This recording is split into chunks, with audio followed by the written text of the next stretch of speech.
नमस्ते मित्रों। भारत के ग्रामीण क्षेत्र में स्थित एक छोटे से गांव चंद्रपुर में जीवन सूर्योदय और सूर्यास्त द्वारा निर्धारित ताल पर चलता था। यह एक ऐसा स्थान था जहां परंपराएं प्रबल थीं और आधुनिक सुविधाएं दूर का सपना थीं। गांव के लोग सरल थे, अपनी रीति रिवाजों में गहरे जड़ें जमाए हुए और अपने जीवन से संतुष्ट। इन्हीं लोगों के बीच एक ऊर्जावान युवा महिला अनन्या रहती थी, जिसके सपने गांव की छतों और धूल भरी गलियों से कहीं ऊंचे थे। अनन्या 20 के दशक के प्रारंभ में थी। उसके दिल में महत्वाकांक्षा और दिमाग में तीव्रता भरी थी। वह अपने माता पिता राजेश और सुनीता और छोटे भाई रोहन के साथ गांव के किनारे स्थित एक मामूली मिट्टी के घर में रहती थी। राजेश एक किसान था जो अपने छोटे से खेत पर कड़ी मेहनत करता था, जबकि सुनीता कुशलता और दक्षता से घर का प्रबंधन करती थी। उनके साधनों की सीमितता के बावजूद परिवार एकजुट था और एक दूसरे के सपनों का समर्थन करता था। छोटी उम्र से ही अनन्या किताबों की दुनिया से मोहित थी। वह दूर दूर के स्थानों और असाधारण लोगों की कहानियों में खो जाती थी और उसकी सबसे बड़ी इच्छा चंद्रपुर के बच्चों को शिक्षा का उपहार देना था।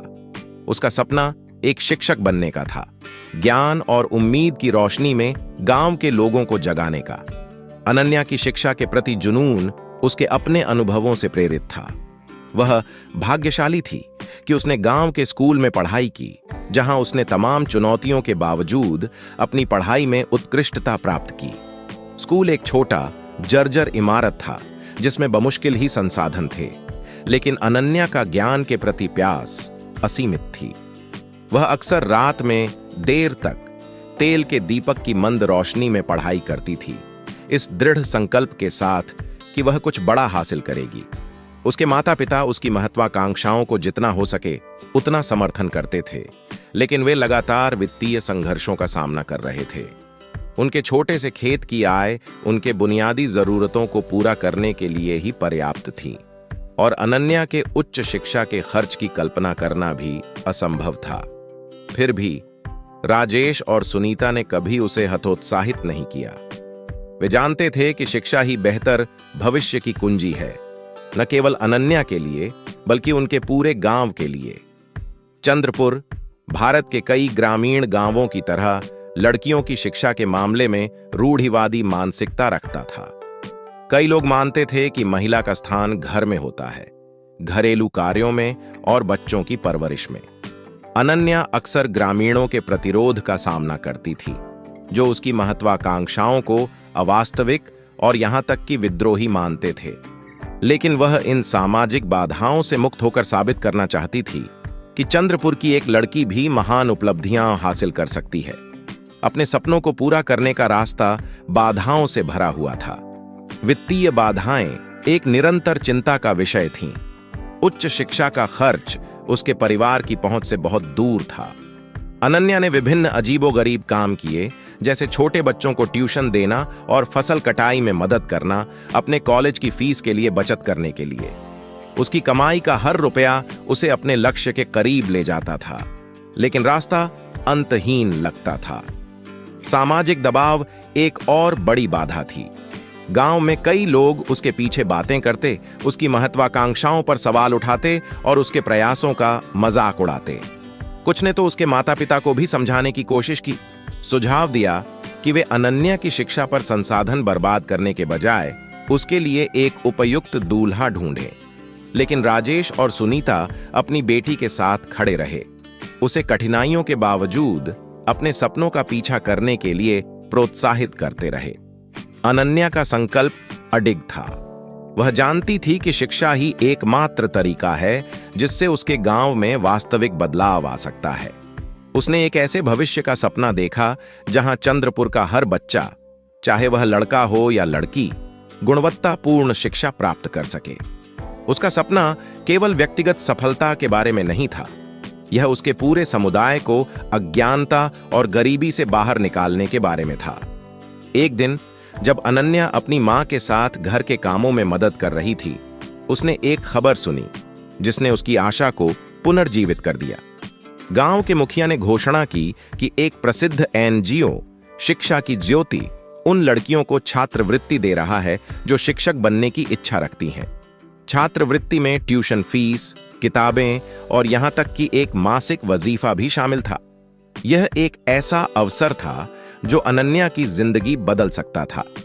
छात्रवृत्ति परीक्षा 1 महीने बाद निर्धारित थी, जिससे अनन्या को तैयारी के लिए पर्याप्त समय मिल गया। उसने अपनी पढ़ाई में नई ऊर्जा के साथ जुट गई, अपनी दैनिक जिम्मेदारियों के साथ संतुलन बनाते हुए। उसने गांव के स्कूल से किताबें उधार लीं, अपने शिक्षकों से मार्गदर्शन लिया और रात में देर तक पढ़ाई की। असफलता कोई विकल्प नहीं था, यह उसका सपना सच करने का मौका था। अपने सर्वोत्तम प्रयासों के बावजूद संदेह उसके मन में आने लगे। प्रतिस्पर्धा तीव्र थी और पड़ोसी गांवों की कई लड़कियां भी छात्रवृत्ति के लिए प्रयास कर रही थीं। अनन्या का परिवार उसे दिलासा देने की कोशिश करता, उसे याद दिलाता कि जो होता है अच्छे के लिए होता है। यह एक मंत्र था जिसने उन्हें कई कठिन समय से निकालने में मदद की थी और वे उम्मीद कर रहे थे कि यह अनन्या को मजबूती देगा। परीक्षा का दिन आया और अनन्या उत्साह और घबराहट के मिश्रण के साथ परीक्षा केंद्र की ओर चली। उसने परीक्षा में अपना दिल और आत्मा डाल दी, सबसे अच्छा की आशा और प्रार्थना की। हफ्तों बाद परिणाम घोषित किए गए। धड़कते दिल से अनन्या ने सूची देखी, लेकिन उसमें उसका नाम नहीं था। वह चयनित नहीं हुई थी। यह खबर उसके लिए जैसे बिजली का झटका था। उसकी सभी आशाएं और सपने एक ही पल में चूर चूर हो गए। उसे गहरा निराशा और असफलता महसूस हुई। कुछ ऐसा जिसे वह इतनी बुरी तरह चाहती थी, उसके हाथों से फिसल कैसे गया। यह निगलने के लिए एक कड़वी गोली थी। उसका परिवार उसके चारों ओर इकट्ठा हो गया, उसे सांत्वना और समर्थन देते हुए। राजेश ने उसे गले लगाया और कहा, बेटा याद रखो, जो होता है अच्छे के लिए होता है। हो सकता है अभी हम इसे ना समझ पाएं, लेकिन हर चीज का एक कारण होता है।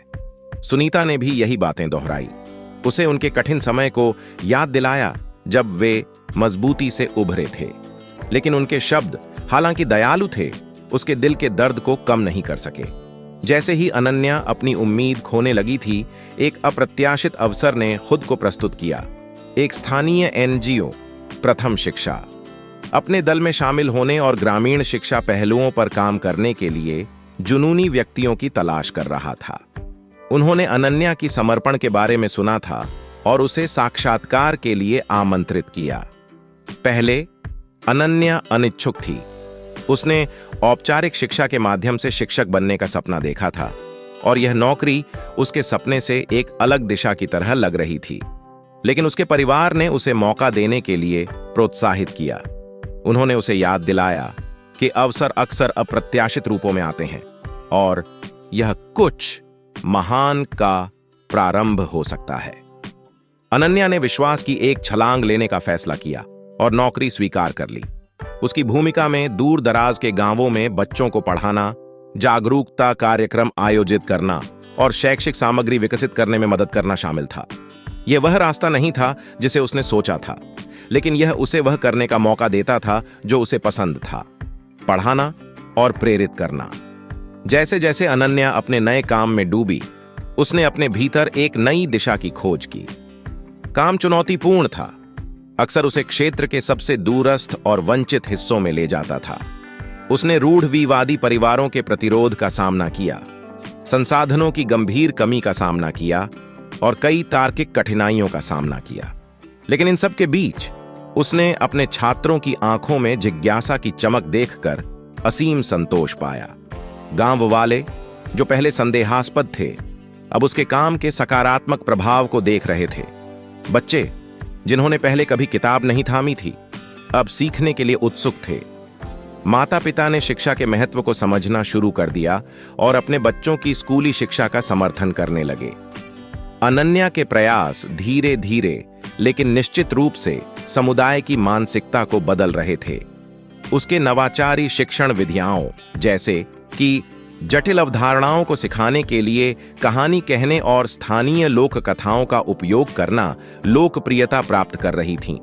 उसने शिक्षा के महत्व के बारे में जागरूकता बढ़ाने के लिए सामुदायिक कार्यक्रमों का भी आयोजन किया, विशेषकर लड़कियों के लिए। उसकी समर्पण और जुनून संक्रामक थे और दूसरों को भी उसके प्रयास में शामिल होने के लिए प्रेरित कर रहे थे। यात्रा बहुत कठिन थी। अनन्या ने अपने रास्ते में कई चुनौतियों का सामना किया।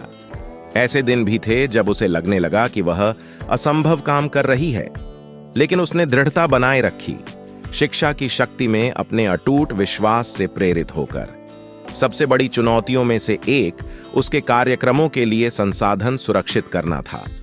एनजीओ के पास सीमित धन था और अनन्या को अक्सर जो कुछ उनके पास था उससे काम चलाने के लिए रचनात्मक समाधान निकालने पड़ते थे। उसने दाताओं से संपर्क किया, धन उगाही कार्यक्रमों का आयोजन किया और यहां तक कि सोशल मीडिया का भी उपयोग किया समर्थन प्राप्त करने के लिए। उसके प्रयास रंग लाए और धीरे धीरे लेकिन निश्चित रूप से संसाधन आने लगे।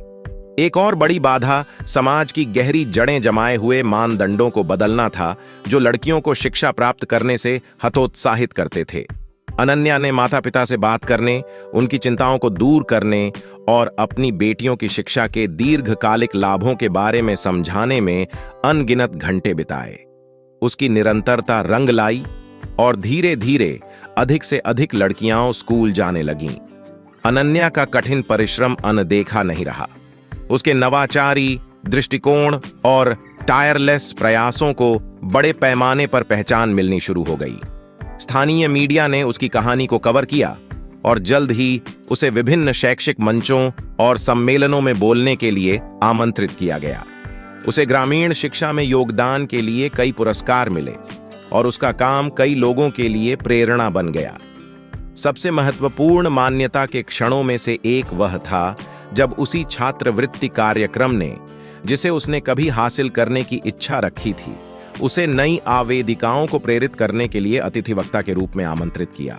मंच पर खड़े होकर अनन्या ने एक पूर्ति और कृतज्ञता का एहसास किया। उसे महसूस हुआ कि उसकी यात्रा अपनी सारी उतार चढ़ाव के साथ उसे इस क्षण तक ले आई थी। जैसे ही उसने युवा लड़कियों को संबोधित किया, अनन्या ने अपनी कहानी साझा की और दृढ़ता और सकारात्मक सोच के महत्व को रेखांकित किया। उसने उस उद्धरण के बारे में बताया जिसने उसे उसके सबसे कठिन समय में मार्गदर्शन किया था। जो होता है अच्छे के लिए होता है। उसके शब्द श्रोताओं के दिल में घर कर गए, जिनमें से कई ने अपनी खुद की सपनों और संघर्षों को उसकी यात्रा में देखा। अनन्या का काम उसके गांव में एक महत्वपूर्ण प्रभाव डालता रहा। साक्षरता दर में सुधार हुआ, अधिक लड़कियों ने स्कूल में नामांकन किया और समुदाय की मानसिकता धीरे धीरे शिक्षा को महत्व देने की ओर शिफ्ट हुई। उसने न केवल अपने शिक्षक बनने के सपने को पूरा किया, बल्कि अपने गांव में परिवर्तन का उत्प्रेरक भी बन गई। अनन्या की कहानी दृढ़ता की शक्ति और इस विश्वास का प्रमाण है कि सब कुछ किसी न किसी कारण से होता है। उसकी यात्रा चुनौतियों और असफलताओं से भरी हुई थी, लेकिन हर बाधा उसे एक नए अवसर की ओर ले गई। अपने दृढ़ संकल्प और कठिन परिश्रम से उसने अपने समुदाय में एक सकारात्मक बदलाव लाया और कई अन्य लोगों को अपने सपनों का पीछा करने के लिए प्रेरित किया। अंत में अनन्या को एहसास हुआ कि उसका रास्ता, हालांकि अप्रत्याशित था, वही था जिसे उसे चलना था। उसकी यात्रा ने एक पूर्ण चक्र पूरा कर लिया था और उसने अपनी सच्ची पुकार को पाया था। उसकी कहानी यह याद दिलाती है कि यात्रा चाहे कितनी भी कठिन क्यों न लगे, दृढ़ता और सकारात्मक दृष्टिकोण के साथ कोई भी किसी भी बाधा को पार कर सकता है और महान चीजें हासिल कर सकता है। अनन्या का जीवन वास्तव में दिखाता है कि जो भी होता है अच्छे के लिए होता है।